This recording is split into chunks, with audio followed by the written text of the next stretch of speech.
This channel's content is strictly for educational and informational purpose and does not endorse or promote any form of violence, harm, illegal activities, self-injuries and communal disharmony. ব্রিটেনের আওয়ামী লীগ সমর্থকদের সভার আয়োজন হয়। ইউনূস সরকারকে তোপ দেখেছেন মুজিব কন্যা শেখ হাসিনা এবং তিনি এটাও বলছেন যে আমি কাউকে খুন করিনি, ইউনূস সরকার এখন খুন করছে। ইউনূস সরকারের সবার একদিন বিচার হবে। বাংলাদেশে এখন অরাজকতা চলছে। একই সঙ্গে চিন্ময় কৃষ্ণ দাসের গ্রেফতারির প্রসঙ্গেও তিনি তোপ দেখেছেন। আমরা শুনবো যে কি বলেছেন শেখ হাসিনা ভার্চুয়াল বার্তায়।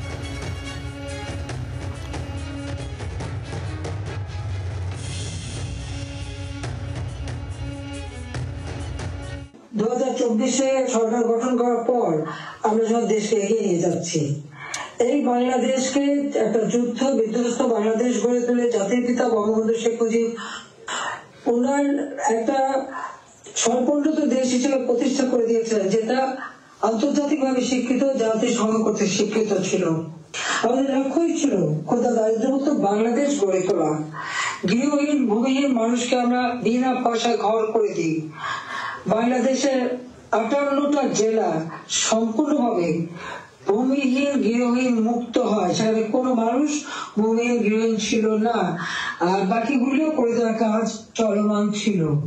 আমরা এই বছরই বাংলাদেশকে ভূমিহীন গৃহহীন মুক্ত একটা মানব কল্যাণে রাষ্ট্র হিসেবে গড়ে তুলতে পারতাম, কিন্তু আমাদের দুর্ভাগ্য যে চরমভাবে একটা চক্রান্ত শুরু হয়। এই জায়গা থেকে রাজীব তোমার কাছে আবারও আসবো। রাজীব, এই যে আবহ আমরা দেখছি যে বাংলাদেশে যে অরাজকতা চলছে, সংখ্যালঘু নির্যাতনের একের পর এক ঘটনা, আজকে দুই বিদেশ সচিবের বৈঠক, দ্বিপাক্ষিক বৈঠক, এই আবহে শেখ হাসিনার এই ভার্চুয়াল বার্তা এবং সেখানে তিনি নিজের আমলের সময় এবং এখন যে অরাজকতা চলছে সেই প্রসঙ্গ তুলে আনছেন এবং চক্রান্তের কথা তিনি বলছেন। অবশ্যই দেখো, আমরা দেখেছি যে আজকে যখন বৈঠকের দিন নির্ধারিত হয়েছে তার আগে বাংলাদেশের যে অন্তর্বর্তী সরকার রয়েছে সেই সরকারের তরফ থেকে একাধিক ভারত বিরোধী মন্তব্য সামনে এসেছে। ভারত কিন্তু তার মুখ বন্ধ রেখেছে এবং ভারতকে একটা চাপে রাখার কৌশল, বৈঠক ভেস্তে দেওয়ার কৌশল। আর পাল্টা শেখ হাসিনা মুখ খুলেছেন এবং তিনি তার লন্ডনে আয়োজিত তার দলের অর্থাৎ আওয়ামী লীগের একটি সমাবেশে ভার্চুয়ালি বক্তব্য দিয়ে বাংলাদেশ সরকারকে কার্যত ধুইয়ে দিয়েছেন বলা যেতে পারে। এক হাত নিয়েছেন, একেবারেই বাংলাদেশে যা চলছে তার আসল ছবিটা কিন্তু শেখ হাসিনা তিনি তুলে ধরেছেন। বাংলাদেশের অরাজকতা কোন স্তরে পৌঁছেছে তা শেখ হাসিনার ভাষণ থেকেই কিন্তু স্পষ্ট। তিনি বলছেন যে তিনি একটা উন্নত বাংলাদেশ গড়ার লক্ষ্যে কাজ করছিলেন, আর তখনই শুরু হলো বৈষম্য বিরোধী ছাত্র আন্দোলন। আর সেই বৈষম্য বিরোধী ছাত্র আন্দোলনের আড়ালে কারা ছিলেন সে বিষয়ে ইঙ্গিত দিয়েছেন শেখ হাসিনা। শেখ হাসিনা তিনি ভারতের বন্ধু হিসেবে পরিচিত, ভারত তার বন্ধু হিসেবে পরিচিত এবং দুই দেশের যে সম্পর্ক তা অত্যন্ত মধুর ছিল, কিন্তু তাকে সরিয়ে দিয়ে ভারত বিদ্বেষ তৈরি করা এই লক্ষ্য কাদের এবং কারা এই কাণ্ড ঘটাচ্ছে তা কিন্তু ইঙ্গিত দিয়েছেন স্পষ্টতই শেখ হাসিনা।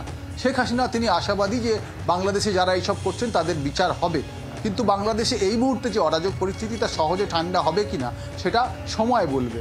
কিন্তু শেখ হাসিনার বিরুদ্ধেই 200-র বেশি মামলা দেওয়া হয়েছে, খুনের মামলা দেওয়া হয়েছে এবং সেখানে চিন্ময় কৃষ্ণ দাসের প্রসঙ্গ বারবার আসছে। এই জায়গা থেকে রাজীব সঙ্গে থাকো, এই জায়গা থেকে একদিকে যেরকম দেশের এই মুহূর্তে অরাজকতার পরিস্থিতির বিষয়ে শেখ হাসিনা বলছেন, তার সময় যেরকম দেশ ছিল আর এখন যেই অবস্থা, এর পিছনে চক্রান্ত এই অভিযোগ শেখ হাসিনা করছেন। আর একই সঙ্গে চিন্ময় কৃষ্ণ দাসের গ্রেফতারি, যেটা নিয়েও কিন্তু আমরা দেখছি ওপার বাংলা এবং এপার বাংলায় এত ক্ষোভ, এত বিক্ষোভ, প্রতিবাদ। সেই চিন্ময় কৃষ্ণ দাসের গ্রেফতারি প্রসঙ্গেও তোপ দেখেছেন শেখ হাসিনা। শুনুন কি বলেছেন ভার্চুয়াল বার্তায়।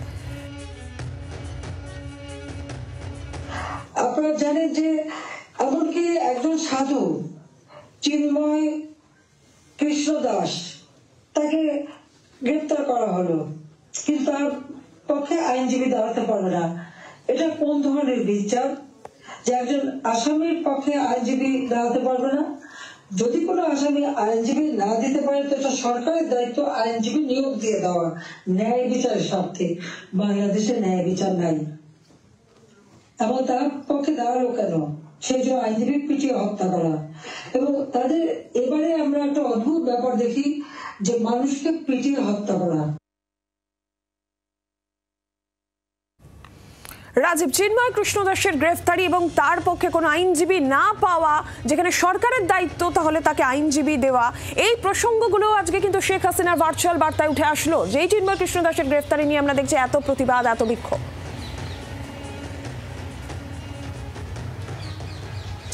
শেখ হাসিনা সেই কথাই বললেন, এক কথায় বুঝিয়ে দিলেন বাংলাদেশে আইনের বিচার নেই। বাংলাদেশের এই মুহূর্তে যে প্রক্রিয়া চলছে, যা অরাজকতা চলছে, সেখানে স্কুল, কলেজ, হাসপাতাল, হোটেল, সরকারি দপ্তর সব জায়গায় লুটতরাজ চলছে। সংখ্যালঘুদের নানাভাবে নির্যাতন করা হচ্ছে, তাদের সম্পত্তি লুট করা হচ্ছে, মারধর করা হচ্ছে এবং খুন পর্যন্ত করা হচ্ছে। আর বাংলাদেশে যে সমস্ত সরকারি দপ্তরে সংখ্যালঘুরা কাজ করেন, চাকরি করেন, তাদেরও ভয় দেখিয়ে চাকরি থেকে সরিয়ে দেওয়া হচ্ছে। এই পরিস্থিতির কথাই শেখ হাসিনা বলেছেন এবং শেখ হাসিনা এত স্পষ্ট করে, এত খোলাখুলিভাবে তিনি জবে থেকে ভারত বা এসে আশ্রয় নিয়েছেন, বাংলাদেশ ছাড়তে বাধ্য হয়েছেন, তারপরে এই প্রথম তিনি মুখ খুললেন এবং তার অডিও বার্তা আমরা দেখলাম। সেখানে লন্ডনে তিনি তার দল আওয়ামী লীগের কর্মী সমর্থকদের উদ্দেশ্যে তিনি সেই সমাবেশে ভাষণ দিচ্ছিলেন এবং দীর্ঘ বক্তৃতায় শেখ হাসিনা তিনি স্পষ্ট করে বলেছেন যে যেটুকু ঘটনা আমরা দেখতে পাচ্ছি, জানতে পাচ্ছি, সেটা টিপ অফ দ্য আইসবার্গ, একেবারে হিমশৈলের চূড়া মাত্র, কারণ বাংলাদেশ জুড়ে চূড়ান্ত অরাজকতা চলছে। আর এই অরাজকতার পেছনে তিনি বাংলাদেশ সরকারের যিনি প্রধান এই মুহূর্তে অন্তর্বর্তী সরকারের, সেই মোহাম্মদ ইউনূসকে দায়ী করলেন। পুরো ষড়যন্ত্র মোহাম্মদ ইউনূস বিদেশে বসে। একদমই এই প্রসঙ্গে রাজীব, তোমাকে ধন্যবাদ। মোহাম্মদ ইউনূস সরকার প্রসঙ্গে শেখ হাসিনা কি বলেছেন সেটাও শোনাবো আপনাদের। ডক্টর ইউনূস সে বহুদিন থেকে চেষ্টা করেছিল, 2007 দল করার চেষ্টা করেছিল, ব্যর্থ হয়েছিল। এরপর সে ষড়যন্ত্রে লিপ্ত হয় এবং সেটা সে নিজেই বলেছে। যখন জাতিসংঘে গিয়েছিল বিল ক্লিন্টন ফাউন্ডেশনের এক অনুষ্ঠানে, বিল ক্লিন্টনের সঙ্গে পরিচয় করার সময় সে বলেছিল যে 2024 জুলাই 7 তারিখ থেকে যে কোটা আন্দোলন শুরু হয়, এটা কোনো ছাত্র জনতার আন্দোলন ছিল না, এটা ছিল তার মেটিকুলাসলি ডিজাইন করা একটা পরিকল্পিতভাবে আন্দোলন, যার মাধ্যমে আমাকে ক্ষমতাচ্যুত করে এবং তার মাস্টার মাইন্ড দিয়ে সে পরিকল্পনা করে এটা করেছিল।